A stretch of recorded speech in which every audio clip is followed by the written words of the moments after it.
Connections Radio, where we talk about ideas that matter. I'm Laurie Fitz, your host. And our conversation today is about making the connections in art and health, looking at creative coaching as a way to look at our lives, perhaps find more meaning, self-awareness, or ideas to think about. And I have a wonderful health coach, Candace Barrett Birk, who is also an actor and an educator and an executive and is just an all-around wonderful person. Thank you for joining me today, Candace. Completely my pleasure. Thank you. Absolutely. And I want to throw out Candace's website. You can take a look at that as well. I'm going to be encouraging folks to think about connecting up with Candace. Her website is Candace, and that's with an A, K-C-A, let me get this right, CANDACEBIRK, Candace Barrett Coaching, all one word, .com. Welcome, Candace. Thank you. It's a pleasure to be here. This is Heart Month, isn't it? We're looking at Valentine's Day, and we're looking at our heart as a health. And I've noticed that art is in heart, which I think is appropriate. If you take out the H-E, what's left is art. And I haven't thought of that. Yes, art is part of heart. It's part of our heart. And my opening question to you for many years were just this amazing actor, director, educator, museum director, and you had a calling in your heart to do health coaching here at the University of Minnesota. Tell me about your original desire to get into health coaching and what that meant to you. Well, I was privileged to be part of the education department at the Guthrie, and we had at this was maybe 15 years ago. There was a program at the theater where lawyers could come to the theater and do essentially continuing education work. And it was taking a production or a part of a production that was up at the theater and looking at it through legal eyes and exploring and discovering things about it that they could use for continuing education credit, which they needed. And there was talk within the department that maybe we could be doing the same thing for medical professionals, especially doctors and nurses who needed to do continuing education work. So we started to explore that and realize that a couple of things. One, that it was a different kind of process for them to get their continuing education credit. But in the meantime, I got very interested in the confluence of story and healing. And so I went to the medical school at the U, and they said, you're too old to be a doctor. I was, 65, I guess, at the time. But we do have a part of the nursing school that was called the Center for Spirituality and Healing. It's now the Bakken Center for Spirituality and Healing. And they may be interested in what you're interested in. And so I went and talked with an extraordinary doc there, Dr. Karen Lawson, who explained to me the program that they were doing. I didn't have the health credentials to actually take the program at that point, be a part of the program at that point. But she said, why don't you come into the program as kind of an experiment? And we'll see if non-health people, non-health prepared people sure. who don't have a background in health education, could benefit from and make some kind of offering to this program. So I did. I started taking classes. And we figured out pretty quickly that we both benefited from each other's presence. So I ended up taking that whole program, and one of the great secrets of the university system in Minnesota is that when you are over the age, I believe now, of 65, you can take any class at the university for a very minimal amount of money, and you can take a degree actually in something for a very little financial investment. It's their investment in the elder population, and it's fantastic. So I was able to go through and get a degree in coaching, a certificate in coaching, which was a 2-year program, and now it's a master's program. So long way round of saying it. The impetus came from my work in theater, but the idea really was that there was this bridge between story and healing, and that's what I got to investigate, and that's what I continue to work with now with my coaching. And with your coaching in looking at story, I have to believe. I'm sorry, I didn't. Oh, in looking at story, and the art of story, and the art of creating our story. How do you see how that can bring in the concept of health? How does the story direct our notion of what health is? I think what we want to do there is kind of broaden our vision of what health is, and I look at it as a very broad arena, so that it's the health. This is not getting rid of a disease or necessarily, but health. To have one's health, one is operating, I think, in an optimal physical, emotional, mental, and spiritual way, and it is regardless of a person's current disease status or disability. So if you are operating, functioning optimally in all of those areas, no matter what else is happening to you, you are operating with good health. So that being said, I think story becomes what serves us and moves us, balances us and moves us forward. And we all have stories, you know. We all have stories. We have family stories. We have the stories of the way we want things to be. We have stories of the way we thought things were. I think it's always fascinating to sit down at a table with friends or other family members and tell the same story from different points of view. And I'm always amazed at what I thought was the story, or what my story has always been, and what my mom's story was, or what of the same event, you know. And so I think it's story shapes us, right? It is what creates our boundaries. And a story can limit you in some ways if you have a story that right.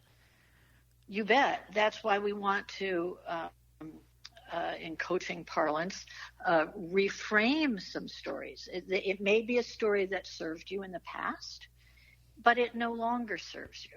And it may be a story that was sort of dictated to you, in that you accept it. As you simply heard it. Yeah. Right. And I think parents unknowingly can create that at times. And at what point do you start examining the story that sort of your family of origin first gave you?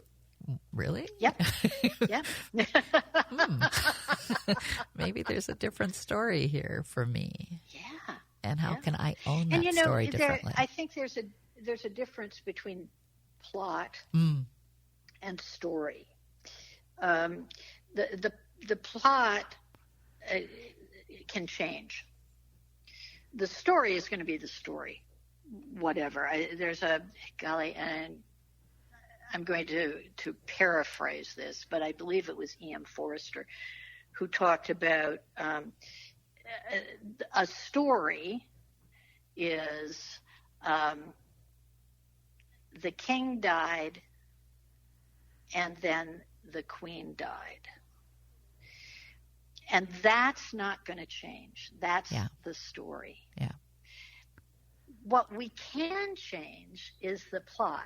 So we might say the king was murdered by an angry mob and the queen died of grief. Now that's a plot twist. Or the king died of a heart attack. The queen died later feeling very sad. She died of a broken heart. The actual events of the story are not going to change, but how we hold the story or how we interpret the story can change. And sometimes we need to change that in order to find a more positive place for ourselves to be. And perhaps understanding the story in different ways, like you mentioned, hearing different perspectives of the same event gives you a wider awareness. But even if you don't hear it from others, being able to take the time and go, what else could I see out of this story? Right. Besides what I've always thought. Did you remember the movie Rashomon? Yes. Everyone had a different interpretation of the same event. Yeah. Right. We see the event and we hear 4 interpretations of it. And they're very different, right? And it's hard to discern what actually happened. And almost at a certain point, it becomes not important to have what the truth is, because you go through it and go discover, well, they each had their own truth. I mean, that absolutely that truth for each had power. Right.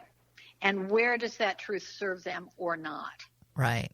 And and I think this is an important time to be thinking about that, because our world is so divided, and COVID has created such differences in how we look at health and what we think is important, not only for the individual, but for the community. So, truth becomes, I'm a big advocate for believing in science, and I think it comes in handy. But there's challenges in that. And how do we understand someone else's story? And when it comes to health is important too. How do we hear it? Yeah. As much as, I don't want an us and them, that I would love to have a world of truly us, we're all connected. We fight the us and them, and trying to find ways to connect, especially now, is so important. So for our well-being, for everyone, for our public health. Yeah. And yet we have different stories. We have different stories about why it's important what we're doing. Well, and if you look at ancient stories anyway, they kind of fall into, you can divide them out a gazillion different ways, but one way to think of them is that we all have, culturally, we all have an origin story, right? We all have death and dying stories. We all have a hereafter story or a mystery story. We all have coming of age stories. We all have marriage stories, how people get together. So there are big stories that pretty much we all have. And then those stories get divided into how each culture tells that story. So my Midwestern Christian origin story is different from the Bangladeshi origin story or an ancient Greek origin story, but they are origin stories, and if we don't concretize those stories, if we're willing to hear each other's stories in those big areas, and we don't say my story is the true one and the right one, we don't put that in concrete, and your story is the wrong one. And it's somewhat of a burden to make it the only story, right? I mean, that to me is like a lot of stress in making this the only story. Right. And it opens us up. Very interesting. No, it is. And there's a demand to make everyone believe the same story is a little too much.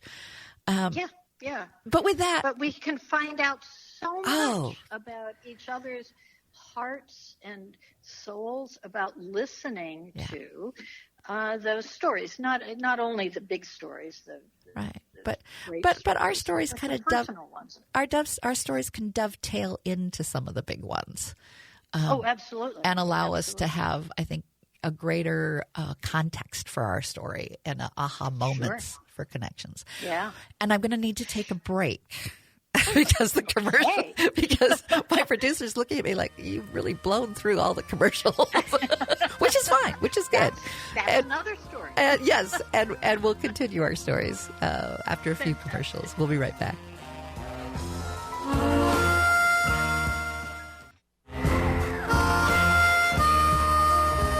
Welcome back to Connections Radio Show, where we talk about ideas that matter. I'm Laurie Fitz, your host. And our conversation today is art and health and creative coaching and stories. How are we creating our stories, and how can we maybe get some coaching on those stories? Candace Barrett Birk joins me today. Yes, Candace. She is a marvelous health coach. She's also an artist. She is an actor, a director, a teacher, a mentor, and I find that this is like the best Valentine ever, is to be able to have a good conversation with my dear friend Candace and talking about story. And we were at the end of our last segment, looking at, how are we looking at ways to connect during this time when there's so many disconnects, and understanding our story, as well as understanding, the origin stories and big stories that we all have a sense of story. But how does that give us meaning? How do we have something more than the king died and then the queen died? The journey has some interesting paths to take that help us understand who we are and why we're here and what we're doing. And you do such a lovely job of coaching folks in understanding their story. Well, I think it's important. I think it's the basis of how we work. I have a couple. I love other people's writings, and I often use quotes to kind of get into where we're headed. And one of the there's a poet named Igasset who wrote at the end of a poem, tell me what you pay attention to, and I'll tell you who you are. And I think that often takes us into, what are the stories that I pay attention to? What are the stories in today's news that I pay attention to? What are the stories from the past? What are my family stories? What are other people's stories that I actually use my time on, that I pay attention to, and that often can tell us a lot about where you are. Not that this is where you always are or where you have to be, but where you are right now. Are the stories you're looking at joyous stories, or are they frustrating? Are they sad? Are they hopeful? Are they filled with curiosity? It's the kind of thing that can really make you ask questions about what's important to you. And if you want, let's say, more curiosity in your life, and in how to seek out stories that inspire that part, that they're out there. So if you can identify not only what you're paying attention to, but I might want to pay attention more to this because this might feed my heart a little more to where I want to be. Yeah, and it has to be, from time, I find especially now when we are a little more isolated, it has to be intentional. It's not as easy to come by stories or to casually have an exchange. You have to be intentional about it. And I was thinking about, why was I thinking about this? I guess I heard an interview with Brene Brown talking about the difference between interest and curiosity. And from her point of view, interest is a kind of heady space. It's about thinking, usually, and it's very specific, and it's about getting, learning about something. It's a state of being. You're interested in something. If you can take that the next step would be to be curious. And curious really becomes a place that maybe I'm interested in cooking, for instance. Maybe I'm interested in cooking and I'm making pancakes and I'm interested in making the recipe and, doing it all correctly and getting it on the table for my friends.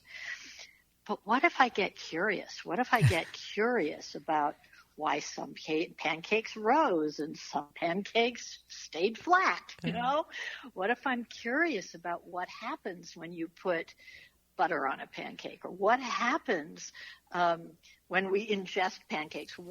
So if you allow an interest in something to just expand into what if, and when you say then it becomes a way of being. And when you say it reminds me of it's so natural for children to have that. Yeah. It's so natural for children to have that curiosity that can ask why, 5, but why. Right. It can drive, adults crazy because we've sort of trained that ourselves out of that. But how delicious it is to reclaim that playfulness in being curious. Absolutely. And you come with it. Yeah. Well, it's sort of like allowing, and I think this COVID and being more at home, I have become more curious, and less time conscious about, well, I don't have time for that. I have to be X, Y, Z. Yeah. Well, I've cut out a lot of the X, Y, and Z. so that I can you can take the time. Yes. I mean, it's a luxury for sure to be able to say, I don't have to worry about where my next meal is coming from. I don't have to worry about a roof over my head. I have the luxury of time. And there's a group at Stanford, the name of which is escaping me at the moment, but it's a group that develops product. They are product developers. And one of the things they do is look at why things are the way they are right now. And they were looking at the high-speed trains in Japan. The challenge was to develop a rail system for those high-speed trains. And they were looking at the width of the rails and why they were that wide. And their theory is if you go back 5 iterations, you'll find a reason that a story that may or may not serve you now. So in going back 5 generations about why the rails were the width apart that they were, going back to, oh, well, that's the width of a carriage, that they got themselves back to, that's the width of wheels on a chariot for a 2-horse chariot. Oh, my goodness. And horsepower is still there. Right. And that we have kept that width. Oh, interesting. Well, that served the 2-horse chariot. It doesn't so much serve the bullet train in Japan. Right. So they were able to look at that, make observations about how we got here, and everything got here somehow, right? And so they were curious, and they were curious about the story, and so they were able to change the story to fit the present situation, right? Well, what I love about that is that we probably all have our 2-horse chariot rails that of course we do. that are based on something that we needed years ago, but do we need that now to move forward? I mean, it's just a beautiful metaphor for that. How are we looking at the rails in our life and where they're taking us? And may we want to consider something beyond a horse chariot, set of rails that allow us to get where we need to go. And where I need to get to go is another set of commercials. All right. And we will be back, and we'll continue more on health coaching and looking at our story and the delicious ways we can do that, and how Candace does such a wonderful job in helping us to discover and be curious about it all.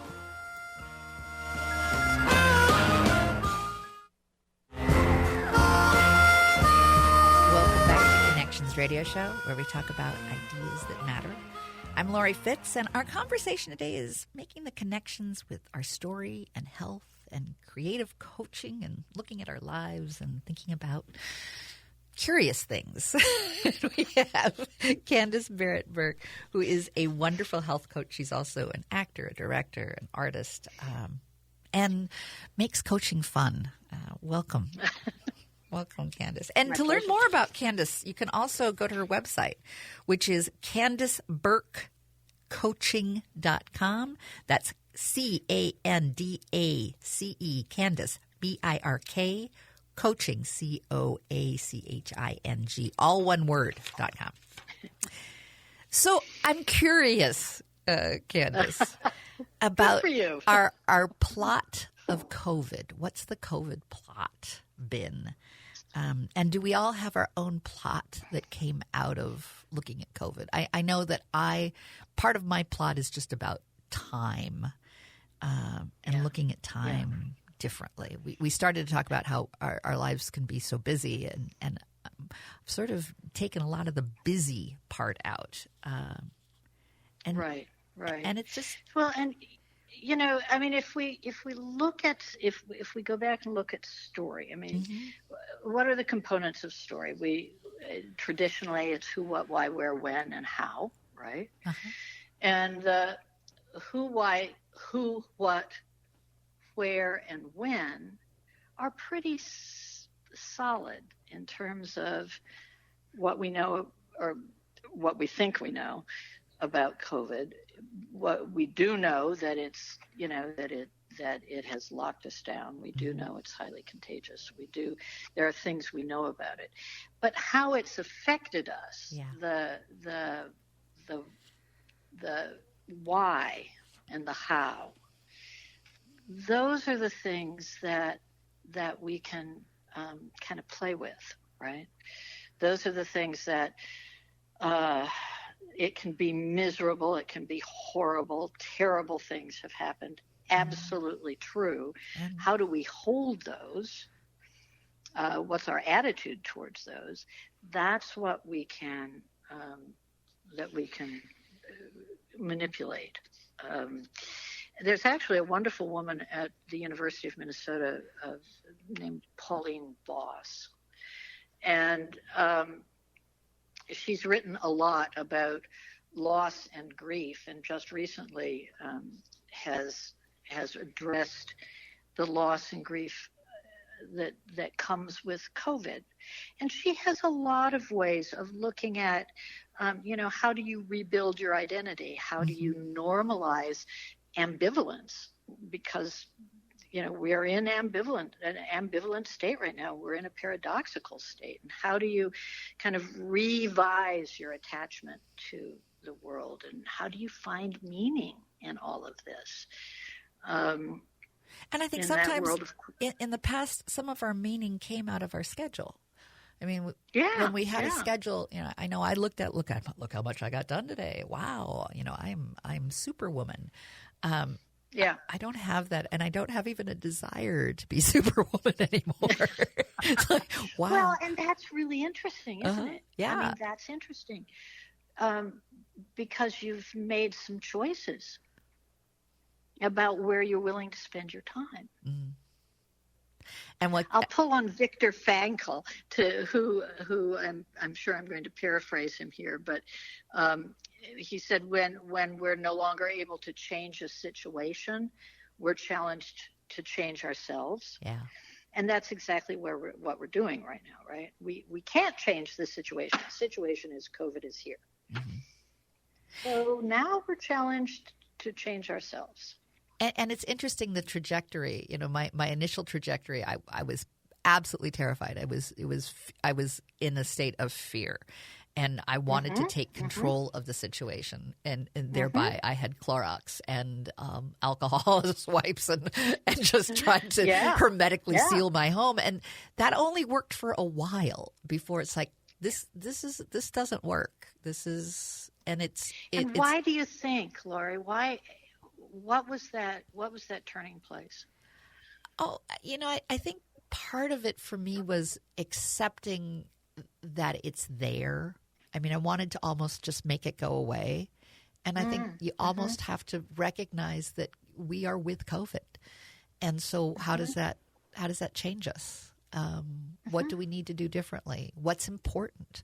When you have friends that you've had that pass or have gone through a horrible time with it, it's like you recognize that this is with us now. This isn't something that's just a quick fix. And I think you have to lean in, as you encourage me to think about. Lean into what is that. And so, what's important to me is time. How much time do we have? What does that time look like? So time takes on, I as I shared with you another time, I love soap now. It doesn't have to be Clorox. It can be just this wonderful, fragrant soap that I spend 20 seconds cleaning my hands. So I'm still doing the things, but not with the same fear. It's more with, I have an opportunity. And what do I want to do with my time? And what's important in this time? Yeah. And I love that. I love that you're fascinated by soap. Yes. Look, soap just comes out of having to wash your hands all this time. Yes. But I mean, what do you know about soap? And can you make soap? I may what do you start. Like about soap? I may start. I love the fragrance. I happened into this soap store that's just all about handmade soaps, and it was just this newfound passion. Oh my gosh, these smell great. So if I'm doing this for 20 seconds, let's do this well. Yeah. Let's do it and with celebration. Absolutely. You can turn anything into a ritual, right? Yes. And that fact that you've not only turned it into a ritual, but a celebratory ritual. And it's something you can know more about, right? It's something that you can actually do. And it's something that feeds your senses, which is the basis of art, right? This little thing that has been a tiny gift of COVID about you noticing soap that you have been using all your life and never noticed. Well, yeah, get the Irish Spring. It's okay. No, I have become a soap snob. That's the kind of thing that can. I mean, that's what we're talking about, right? That's the kind of thing that can lead to the next thing, that can lead to the next thing, that can actually enhance your life. And make those moments more filled with joy. Yeah, and make it possible for you, in the way you've made those choices and followed your curiosity and paid attention, to allow you to live your best life. Here's one of my favorite things that's over my desk. Mary Oliver, pay attention, be astonished, talk about it. I mean, it's like her rules for life, right? Well, it should be the rules for this radio show. Pay attention, yes. Be astonished, talk about it. Absolutely. And that's exactly what you just did. You paid attention, and you were surprised by that, right? And then you talk about it, and look what it's blossomed into. And with that, we'll take our final commercial break, and we'll come back and talk about wonderful other surprises that we can have as well.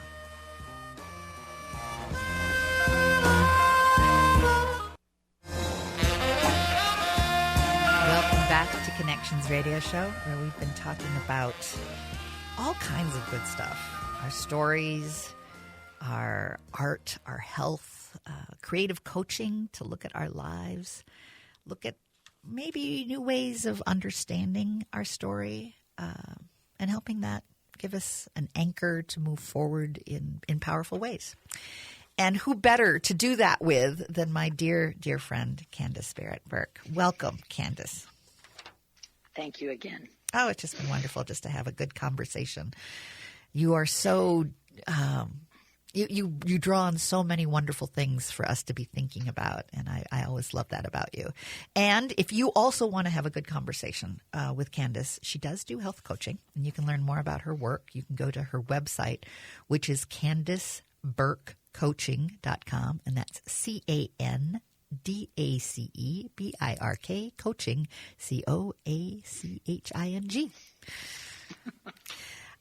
Candace, in looking at our story and how our story gives us maybe even a sense of purpose or repurposing our lives, what serves us, what doesn't serve us, and how the seasons and how time, I know for me, time has been part of my story during COVID. I mean, I just find myself just spending a lot more time looking when I'm going out and doing my chores with my horses. I spend more time looking at the sunset, even when it's like sub-zero weather. It's so gorgeous. Yeah. Those colors are so bright.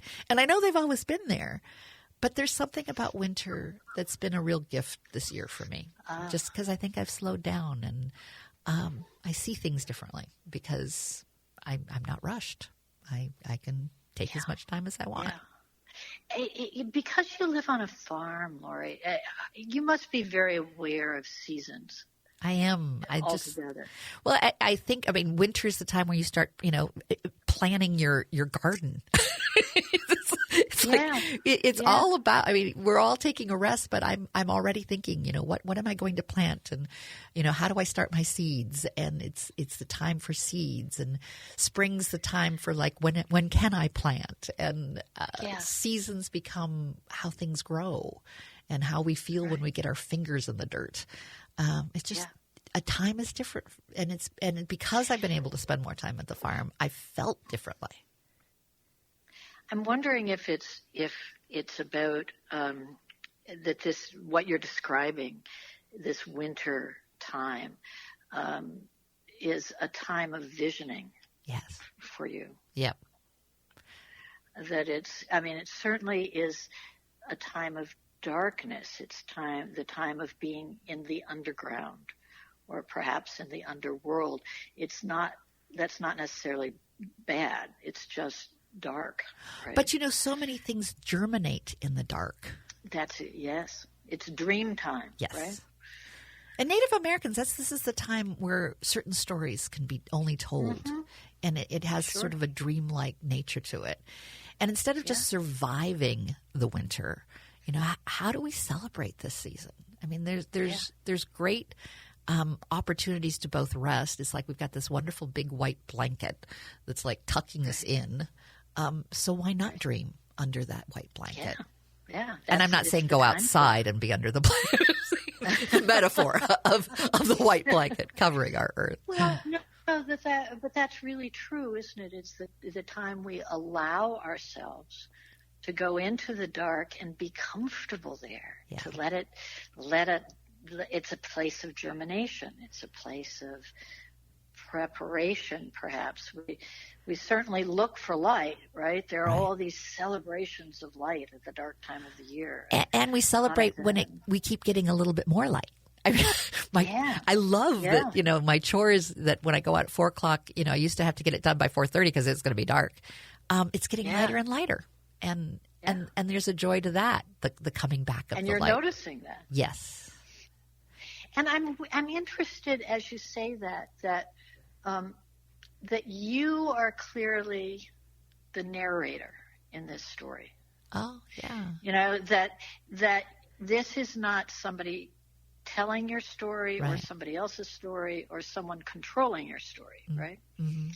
That you are your own storyteller in this. And I think sometimes we get, when you were talking about how busy you used to be, some of that is allowing other people to tell your story, right? Or to dictate my time as part of my story. That my story is filled up with how the time gets dictated by others' expectations or others' needs. Right.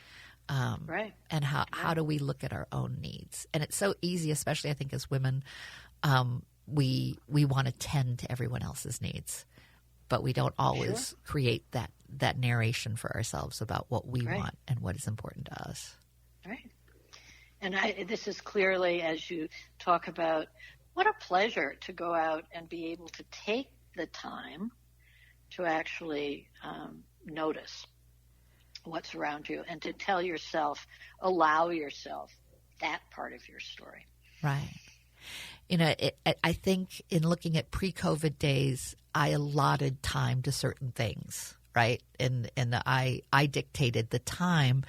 But I think my narration now is how time is helping me understand me differently. And that, I don't dictate to time. Time is my opportunity to discover what's happening in this moment. Isn't that interesting that it feels, as you're saying that, it feels like it's almost surrendering your resistance to what actually is. Right. The isness, as you have said. Oh, Candace, I wish we could go on for another hour, but I'm coming down on the last 15 seconds. And I know I have to leave at the 15-second mark. So, my friend, you must come back. We'll explore the seasons. I want you to come. I want you to come back in the spring, and we'll talk about what gifts of spring and story and health and art can all be pulled together. And thank you for your time today and giving so generously of your thoughts and all that richness that you bring. So we'll be back next week on Connections Radio Show here on AM 950, the progressive voice of Minnesota.